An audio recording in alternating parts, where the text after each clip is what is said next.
किस तरह हमारे माँ बाप बचपन में अपनी सारी खुशियों को त्यागते हुए हमें पालते हैं, बड़े करते हैं और हर बात का अच्छी तरह से ख्याल करते हैं और कभी भी अपने बच्चों से दुखी भी नहीं होते हैं और यहाँ तक कि उनकी हर शरारत और परेशान करने वाली बातों से तंग न होते हैं, बल्कि उन्हें हर हाल में अच्छे बनने की राह में लगाए रहते हैं।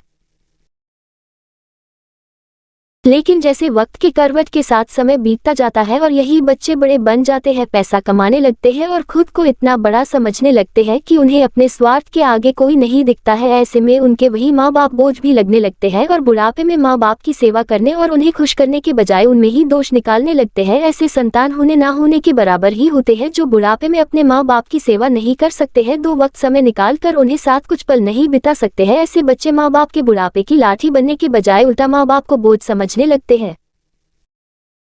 तो चलिए, जिस प्रकार हमारे माँ बाप हमारे वजूद के कारण होते हैं, फिर वही माँ बाप इन बच्चों के लिए बोझ लगने लगते हैं। इसी सोच पर ये दिल को छू लेने वाली कहानी माँ बाप का सम्मान को पढ़ते हैं, जिन्हें हम सभी बहुत बड़ी सीख ले सकते हैं।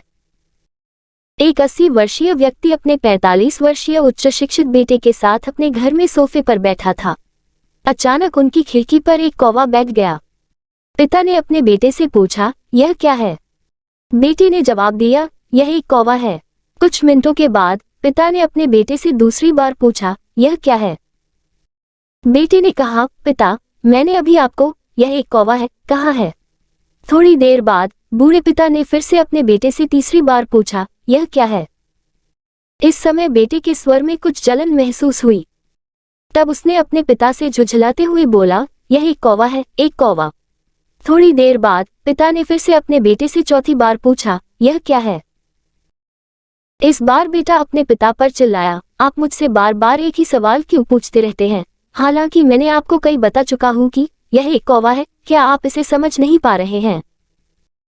थोड़ी देर बाद पिता अपने कमरे में गए और एक पुरानी डायरी लेकर वापस आए, जिसे उन्होंने अपने बेटे के जन्म के बाद से बनाए रखा था।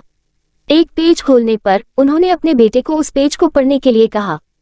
जब बेटे ने इसे पढ़ा तो निम्नलिखित शब्द डायरी में लिखे गए थे, आज मेरा 3 साल का छोटा बेटा सोफे पर मेरे साथ बैठा था, जब खिड़की पर एक कौवा बैठा था। मेरे बेटे ने मुझसे 23 बार पूछा कि यह क्या है, और मैंने उसे 23 बार जवाब दिया कि यह एक कौवा था। मैंने उसे हर बार प्यार से गले लगाया और उसने मुझसे 23 बार फिर से वही सवाल पूछा। मुझे इस बात से बिल्कुल भी चिढ़ नहीं हुई कि मैंने अपने मासूम बच्चे के लिए प्यार महसूस किया है। जबकि छोटे बच्चे ने उससे 23 बार पूछा, यह क्या है, पिता को 23 बार पूरे सवाल का जवाब देने में कोई जलन महसूस नहीं हुई। और आज जब पिता ने अपने बेटे से सिर्फ 4 बार यही सवाल पूछा तो बेटे को चिढ़ और गुस्सा महसूस हुआ। इसे पक्का उस बेटे को अपने किए गए व्यवहार का पता चल गया था, जिससे चलते अब वह मन ही बहुत शर्मिंदा हो रहा था। शायद उसे अब किए गए अपने बूढ़े पिता के प्रति व्यवहार पता चल गया था। इसलिए यदि आपके माता पिता जब बुढ़ापे में होते हैं, उन्हें न तो पीछे छोड़े और न ही उन्हें एक बोझ के रूप में देखें, बल्कि उनके साथ एक दयालु शब्द बोले, शांत, आज्ञाकारी, विनम्र और उनके प्रति दयालु बने। अपने माता पिता के प्रति विचारशील रहें। आज इस बात को कहें, मैं अपने माता पिता को हमेशा खुश देखना चाहता हूँ। जब से मैं छोटा बच्चा था, उन्होंने मेरी देखभाल की। उन्होंने हमेशा मुझ पर अपने निस्वार्थ प्रेम की वर्षा की है। उन्होंने आज समाज में मुझे एक व्यक्ति के रूप में प्रस्तुत करने के लिए तूफान और गर्मी को देखे बिना सभी पहाड़ों और घाटियों को पार किया। भगवान से प्रार्थना करें, मैं अपने बूढ़े माता पिता की सर्वोत्तम तरीके से सेवा करूंगा। मैं अपने प्यारे माता पिता को सभी अच्छे और दयालु शब्द कहूंगा, चाहे वे कैसे भी व्यवहार करें।